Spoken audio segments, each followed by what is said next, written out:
Thanks for staying with us. Parliament has reconvened today. We gather it's uncertain that if the Rights to Information Bill is among the 48 others up for consideration, and if that will be passed in this second meeting of Parliament. Now, Joy News is learning that the Business Committee meeting this morning failed to reach a decision on when to lay it in the House after it emerged.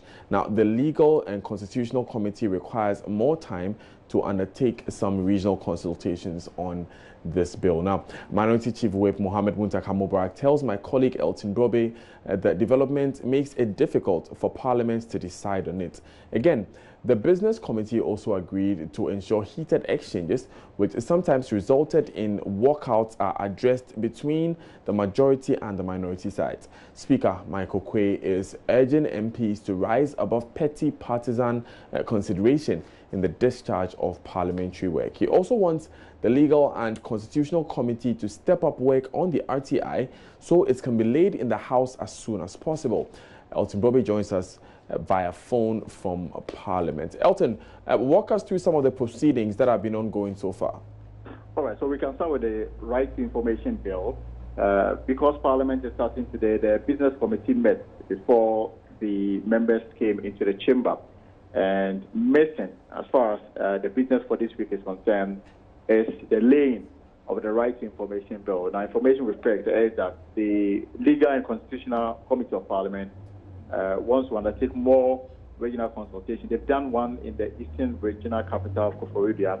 They are hoping to visit the other regions, and then based on that, they will be able to put before Parliament a report detailing the feeling of the public or Ghanaians as far as this particular Right to Information Bill is concerned. It will be after that consultation that they can lay their reports before the House, and then further to that, the report will be taken, considered, and then we'll move into the consideration of the bill itself. So we are we are actually far away from having it realized as far as the consideration of the content of the bill presented by government is concerned, because laying itself is uncertain as far as this particular matter is concerned. What we think is that Parliament itself will rise at the end of June as to whether the committee can finish with their consultations across the country and then put before Parliament a report. That is the fear of leadership of Parliament, because unless the committee is able to convince them that they have a report that represents the feelings of Ghanaians, it will be difficult for them to lay the report on the floor. But the Speaker is urgent that the Committee on Legal and Constitutional Affairs is resourced with everything that they need so that they can fast-track this particular process. Because according to him, the RTI has come to a stage in our life where we need it, and everything must be done. Parliament must do its work to ensure that the report is laid in the House, is debated, resolutions passed, and then entered into law. Right. Apart from the RTI bill, what are some of the other notable bills that will be dealt with in this sitting? Well, we have 49 bills, and we have about 10 referrals. The referrals were made to the committees before the House went on recess. So the assumption is that by now they have done the necessary works on it, and then Parliament is expected to be given a report on it. We have the Railway Development Authority Bill, the Legal Education, and several others. The Witness Protection Bill to also protect people who whistleblow on corruption issues. That is also among the bills that they are hoping to consider. Indeed, some of these bills, were presented in the seized Parliament. They were not considered. They were remodeled and then presented in the 7th Parliament. So these bills are not new to Parliament. As to whether they will do some work on this, that is something that we'll have to wait and see. But again, the Speaker is urging members to rise above what he describes as petty partisan consideration. Remember that in the last attempt, there were issues about walkouts. The minority had issues with the Speaker's ruling on so many matters. Indeed, I spoke to the Minority Chief, Mohammed Muntaka Mubarak, who says that they will fight back if the Speaker's attitude is repeated in this particular meeting, meaning that they've not been able to honor their differences with the Speaker, even though at the committee level, between them and the majority side, they reached a compromise where they will now respect and accommodate each other on the floor. Elton, thank you very much for that update from Parliament. Now, moving on, Joy News recently broke the news on the headmaster of the Tetteh Senior High School allegedly caught on tape engaging in phone sex with a student. Now, he says he mistook her for her elder sister. Lawrence Kole Kwesi was heard in the tape talking dirty with the student. The latest on the matter is the headmaster, housemaster, district chief executive have met the victim and her mother to withdraw allegations against the headmaster for a fee so that the matter can be handled internally. We'll speak to the DCE, but first, let's listen to this encounter. When cars are entering the market, yes, you know where they enter the market. Where they enter the market, not where they exit to, where they enter. Yes. The opposite, there's an opposite route getting to the sea, not the sea. There's an opposite route getting to the riverside. Okay.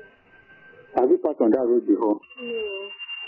If you go about 400 meters, then you take left. As soon as you take left, you see my car. When you take left, the second house on the right. And when you see my car and you enter, there's a port. It's an entrance to the port. The door facing the port is my room. Okay. So I'll be expecting on Sunday. Okay. Then you go to the hostel before coming. Yes. Okay. Yeah.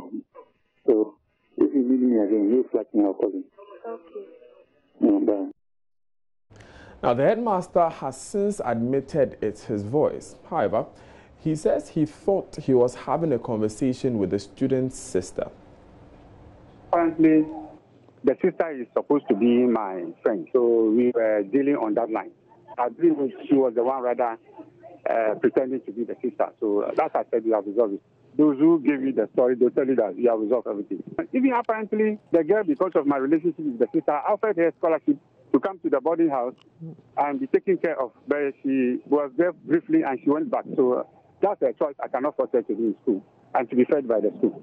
So, like I said, everything's on course now. So, she's back as a day student, so we don't have anything against her. That is her desire. So, she wants to be a day student, so she's now a day student. Teacher-student relationship. If she's in need of something, a help I can offer. Now, information reaching Joy News indicates the victim's mother has been approached to convince her daughter to drop accusations against the headmaster for some money. We are told the girl has refused to the offer, insisting she wants the police to handle the matter. Now, following a directive by the Public Relations Officer of the North Tongue District Education Directorate, we are told that the PRO has been to the school to interview teachers and others on the allegations. We have contacted the mother of the victim and the DCE, but both have not confirmed or denied the development. Let's move to other stories, and it appears that government policy of one village, one dam may not come to fruition in the Upper East region, at least for another year. Farmers in that region have welcomed the policy, which seeks to ensure all year-round farming and food production. But with the rainy season already setting in, some of the farmers believe that the policy cannot begin this year because dams are best constructed in the dry season. For our Joy News agenda today, which looks at government's performance in selected areas of their campaign promises, Joy News Upper East correspondent Albert Sorry filed this report. A recent survey by the Ghana Irrigation Development Authority indicates that there are at least 147 dams and 129 dugouts for irrigation in the Upper East region. For a region with just 15 districts, this number of dams may appear more than enough, but farmers say more irrigation dams are required. George Alokodongo is a commercial farmer who owns a 70-acre mango plantation at Pualugu in the Talense district and hundreds of cattle. He is a former national best farmer and the chairman of the Council of Elders of the Award Winners Association. This dam called Aganya is a shrine for the people of Pualugu. It doesn't dry.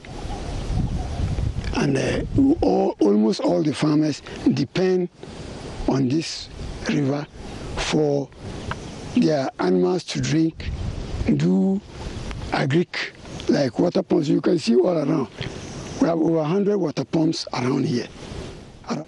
Mr. Alokodongo says government needs to desilt the existing dams in the region so that farmers can get access to a lot more water than they have now. He thinks when this is done, farmers can plant all year round as government works towards the full implementation of the One Village, One Dam program. They need to desilt because there are other dams, say for example Soy, which is probably called McLean Dam.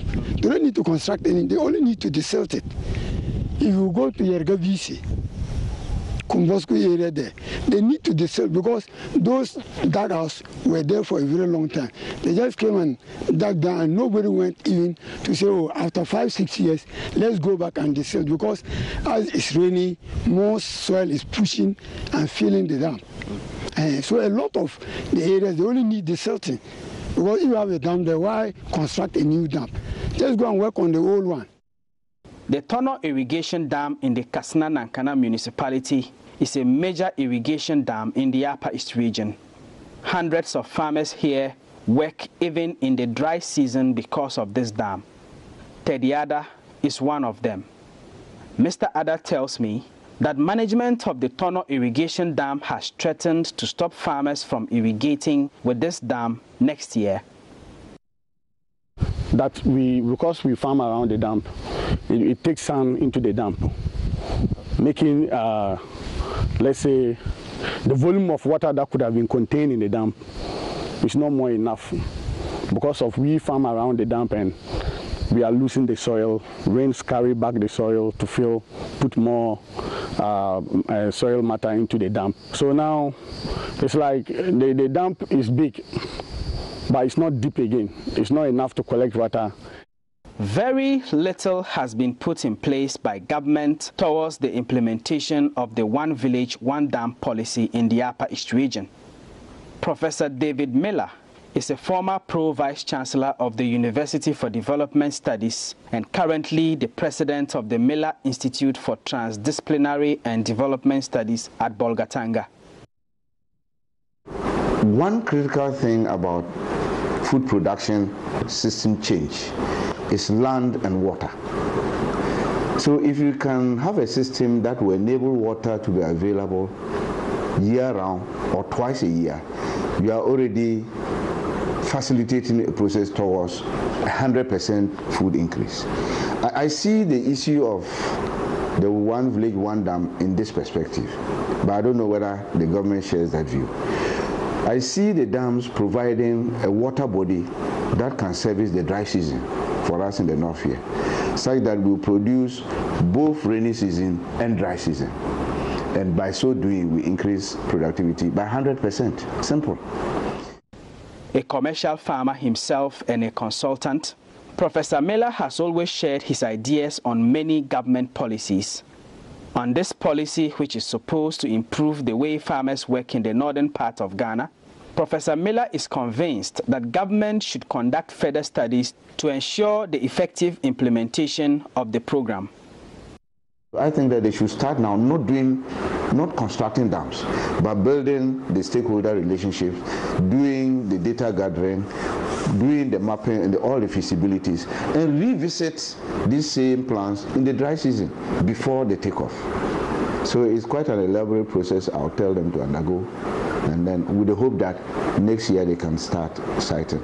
In fact, next year they can start rehabilitating those that the farmers really say should be rehabilitated, and then move into the new sightings if need be.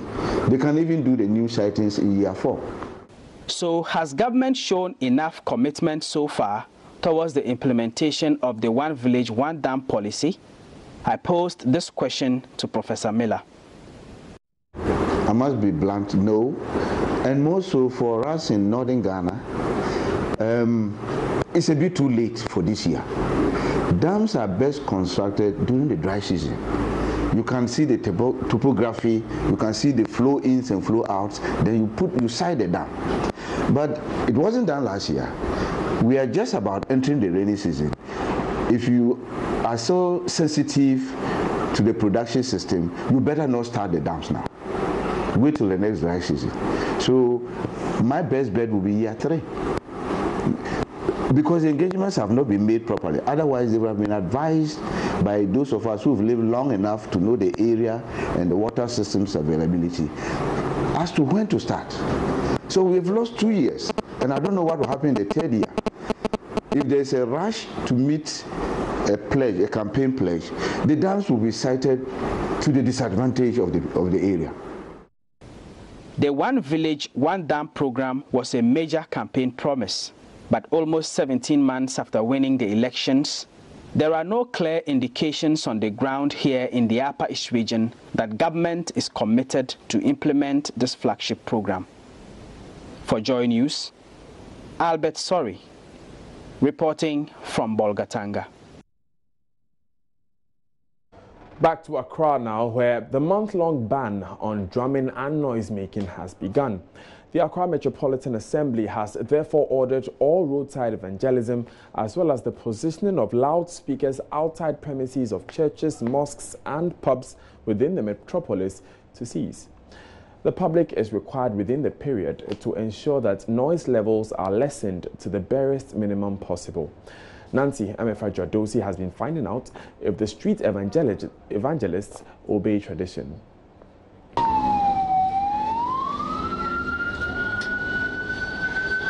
Cars honking, traders shouting out for customers. That's all you hear on the streets of Accra today.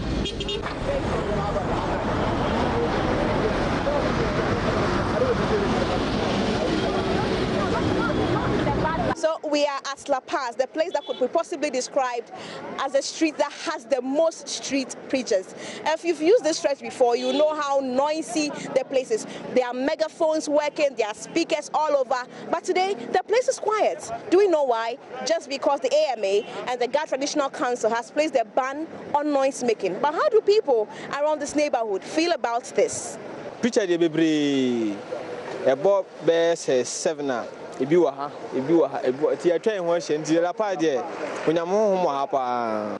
a lot of preachers around.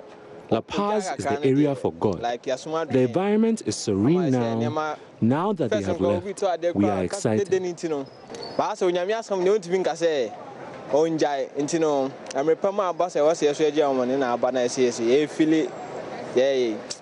Also for Daniel, only host pastor, only the always now happy. Also for Daniel, also not for Daniel. No and drop.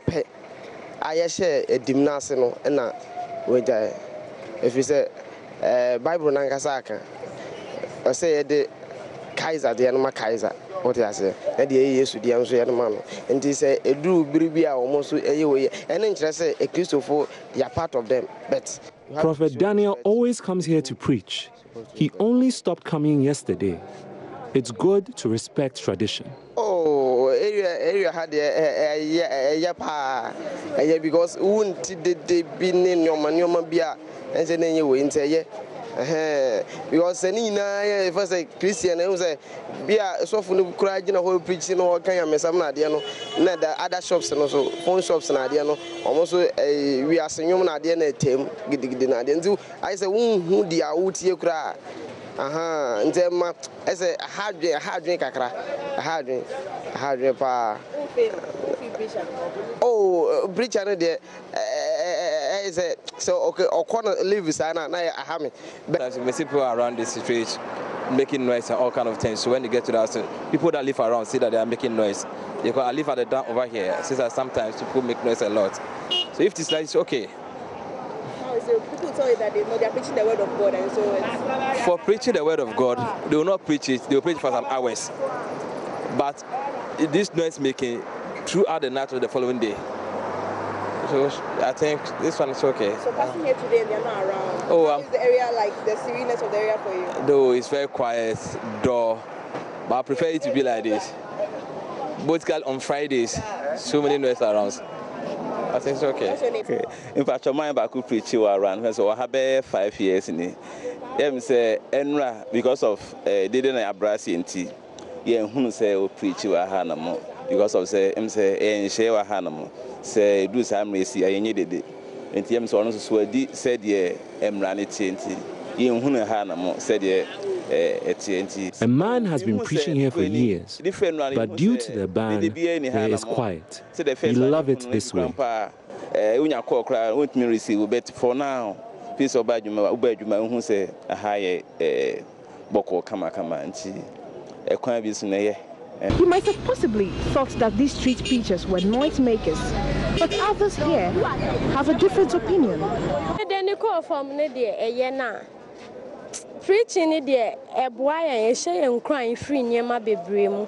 Ebia no be or how I and I drink so or quaco de bonnet or quaco shining who come for bear.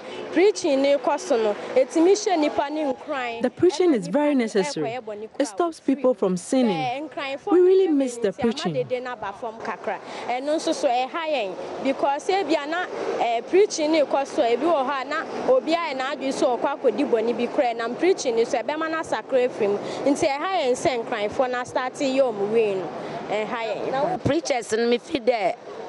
Uncle Oye, if you say, Embrabia no Pebia Bosola, Obidinia me asam, a babu fieno. Oye, Sra, every cry, never be cobon. But through the preaching is good. It is a blessing. It stops evil spirits around. However, the authority must be respected. You go to Rome, you do what Romans do. Because Nimpan was a man bread one ton to echo Binukrum. No catch out there, man fat, what I'm in to form, yitra, or a day did you. Anka, yeah, the mean speaker, Casa Sacra, Cecil Wejay. And I saw for Wejay into a more chroma assassin. Okon, the high, Omu preaching so, and who say, boy, preaching, and I say, oh, you have to preaching. For the next month, traders and commuters in Accra should enjoy the serene atmosphere whilst it lasts. Nancy Emefa Jadosi, Joy News. Let's move to other parts of the country, and the Mankraso-Bechem stretch of the Kumasi Road has become a death trap to motorists and road users. Residents blame the absence of road markings and speed ramps, as well as recklessness of motorists on an otherwise smooth surface for the trend. Now, Love FM's Adnita Ajoga traveled to 2 accident spots and filed this report. This afternoon, they are attending to their cocoa beans. Jacob Bakari and his friends are busy. It is left with some few weeks for their beans to be ready for the markets, and their hands can't keep up. 13 hours ago, these hands were busy carrying dead victims from a collision between a Ford bus and a cargo truck. A Ford minibus traveling from Sunyani to Kumasi veered off this lane and collided head-on with a cargo truck traveling from Mankraso. The crash left 13 dead males, including the driver of the Ford minibus and a female. At around 1 a.m., they woke us to carry the dead bodies to the hospital. They were all dead. It wasn't an easy sight.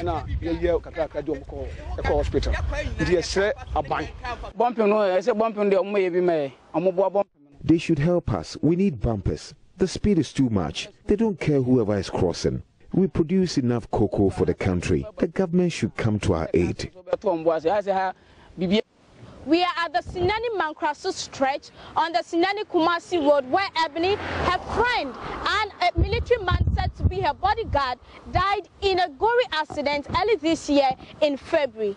And I must admit that motorists drive recklessly on this road. Although the road has been patched after her death, it has started deteriorating. Meanwhile, National Road Safety Ambassador Gabi Edu Jemfi is chastising government for failure to address carnage on the roads. A country where we were told that Fulani people are even raping and killing a lot of people, a task force also was formed to fight against them. We are here, we formed a task force to fight against galamseyers. But look, in the Ghana, even if we're talking about the most illness that kill human life, it's road accident. But look. They don't even care of us. So it's my prayer this time around. The accident must kill the ministers and their family. It must kill the MPs with their family, DCs and the authorities, the highway, so that they will see that how painful is it. How come that a car like this will have accident and we lost at the spot? We lost almost 30 lives. Why? Why? Which country are we? A country with the age of 61 years, but still we are using a single lane. Why? Why? It's pity. They must change their attitude because we are dying. Almost 5 months. Almost 5 months. We've lost almost 700 lives through road crash accident. Why? Why? I've said it, whatever they want to do, they can do it to me. I'm fed up. They can do whatever they want to do. Why? Anita Selwa Ajoga for joining you. Definitely a touching story there. Now, moving on, the Chief Executive Officer of African Energy Consortium Limited, Kwame Jantia, says the appointment of persons with no technical competences to manage the Tetteh oil refinery TOR is a key factor to its failure. According to Mr. Jantia, TOR is unable to achieve maximum productivity partly because politicians have used it as a political football without investing in it. The energy expert made the comment Monday night on PM Express on Joy News TV. Politicians have used TOR as a political football and haven't really invested in TOR. Most of the people they've put there have no technical idea of how such a facility runs. Yes, you would say that you can put anybody there so far as he's got good management. But you know how Ghana works. You know how Ghana works with bosses. They don't know, but they want to prove that they have the ability to do it. And over the years, it's gone on and on and on and on. Even the CPP government that built TOR, they knew that TOR would not take us to 2018. They knew it. Back then when it was built? Yes. Yeah. A lot of the projects that Osajifo Dr. Kwame Nkrumah made, he knew that it would not take us more than 10 years. We would have to add on. So the previous governments after Nkrumah, what did they do? Did they add on? Did they look at the infrastructure and look into the future? Because what was the reason why Nkrumah built it? Nkrumah built it because he said one day we will find oil in this country. He had already brought the Russians in to check to see whether we have oil. They realized we have oil onshore. And Nkrumah felt, yeah, if we have oil onshore, then one day we'll find oil and there'll be a refinery to refine our oil. So he had it in mind that Ghana needs to be self-sufficient in our oil production. So, come today, really, what should we use TOR for? What should we use TOR for? Yes, we need expansion. It doesn't mean we should cannibalize it and put it aside, but we should do it in such a way that is very effective. My idea, and probably my brother might not accept or others might not accept, is right now to use TOR as a tolling facility whereby they can refine oil from any country and earn money. And that money should be reinvested into TOR. They shouldn't be the ones to refine the oil and sell the oil. So BDCs can come in, get their crude oil from anywhere, and TOR will finance it and they will pay for it.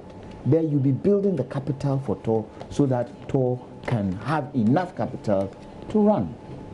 We haven't been able to do that. And I ask myself... So you run as a business rather than all this government intervention? Exactly. Run as a business. And it should be technical people.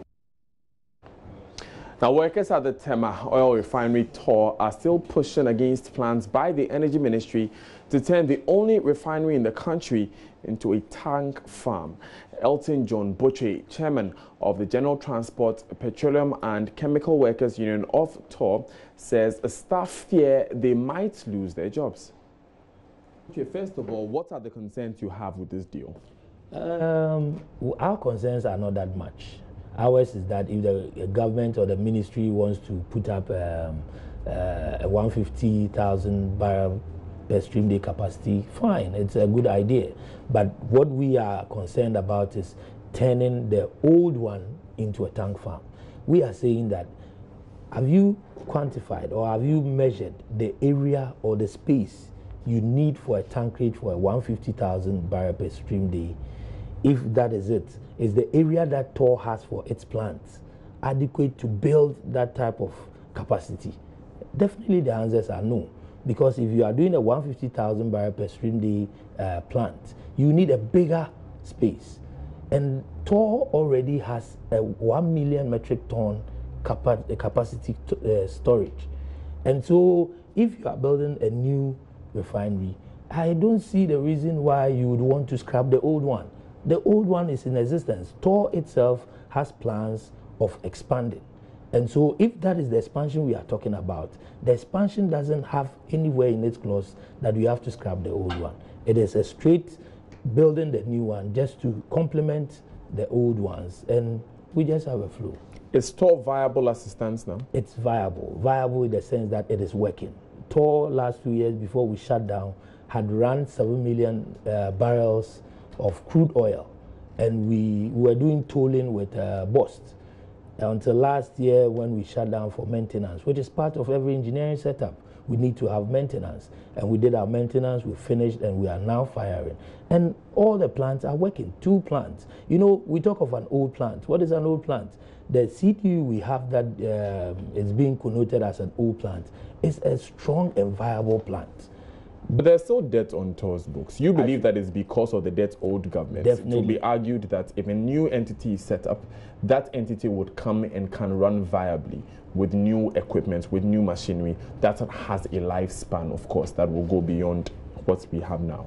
Well, that is subjective, and that is very debatable, because if you have the men and people who are running Tor now, if you have a new one coming, which people are you going to use to run? That are going to do the magic, the new thing? It is not about the capacity that is not making it run effectively. The problem has been that Tor always needed to do maintenance. We were not being able to do maintenance because government were owing some monies that they had to pay. Now we were forcing to run. When it gets to some states, the plant will not give you the enough capacity that it has to produce. So all these things have culminated that has made the plant get to where it is now. So if there's a new one coming, fine, amen, we build a new one. But scrapping the old one, you know, always when there's, you know, like the issues about the ECG and what have you, when you have to change, take people from one workforce, you pick them from the one settlement to another, there will always be some cutting down and different clauses coming, this coming, and that is what workers are afraid of, insecurity. Now, looking for a job is nothing to joke about. So if you are working now in Tor, and you say there's a new refinery that comes, you have to make a movement there. There are so many things that will happen. And even before you get the people transferred there, people will start feeling insecure. Some might find options to travel, to go and work in the Saudis, the Gulf, and other things. And still, it means that Ghana is going to lose out on the human resource. Is your concern for your job security as workers or for our national interest, looking at what will best serve the energy sector? We want the best for Ghana.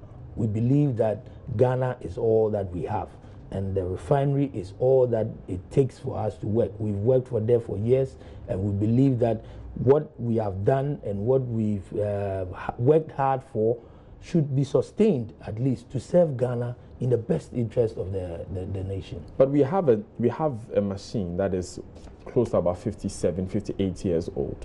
There's a proposal that we get a new machine. Like you are saying, it will be possible that we'll even have to come back to these same. Let's stay a bit longer with this story because we have a statement from the Tetteh District Council of the Trade Union Congress, TUC. Joseph Akable, my colleague, has the details of this statement. So which organization under the TUC is the Tetteh District Council of Labour? So it has to do, it is more or less like a local branch of the TUC. Okay. They refer to themselves as the Tetteh District Council of Labour of TUC. And in this statement is titled, Utterances by Minister of Energy, Honorable Boakye Jako, on turning Tor into a tank farm.